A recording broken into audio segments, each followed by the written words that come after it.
Nakuhaan sa dashcam sa nagsunod nga motorista kining usa ka lalaki nga nagkapyut lang sa pampublikong sakyanan. Makita nga kalit dunay gibunlot ang lalaki nga usa ka butang gikan sa pasahero ug midagan. Usa di ay ka cellphone sa pasahero ang nadala sa maong snatcher. Daling nihimo og follow-up operasyon ang Mabulo Police Station. Gipanguluhan ni Police Lieutenant Regalado Capili de la Victoria ubos sa supervision ni Police Major Romeo Durano Kaakoy Jr. atol sa pagrubing sa usa ka samang sa Barangay Carita sa dakbayan sa Sugbo. Dayag nga nakita sa kapulisan ang usa ka lalaki nga dunay gidala nga illegal nga drugas. Nailhan nga siya si Arnold Piñas Magan, 35 anyos, dunay pamilya, nagpuyo sa sitio Lower Carita, Barangay Carita. Siya di ay ang nag-viral nga snatcher nga nakabiktima og pasahero sa jeep. Nakuha sa kapulisan ang 5 gramos nga gituhuang shabu gikan kang Magan nga mobalor og 34 kalibo ka pesos. Kasong kalapasan sa Section 11, Article 2 sa Republic Act 9165 ang giatubang sa dinakpan. Samtang nakalingkawas sa kasong paglabni og cellphone, gumikan human na uli ngadto sa biktima ang cellphone. Dili na kini interesado sa pagsangat og kaso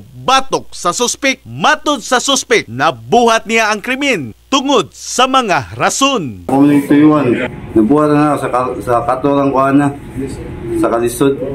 Wala naman dyan, wala mabuhat, wala makuhan. Manahimo na din ako, naglaba, nagkuhan akong ulo dyan ba, naglaba sa pakaon na din ako ba. Nagkuhan ako sa kung una-una ba, tungod na ako ipakaon na ba. Ngita yung pagi makakaon akong kuhan, mga anak.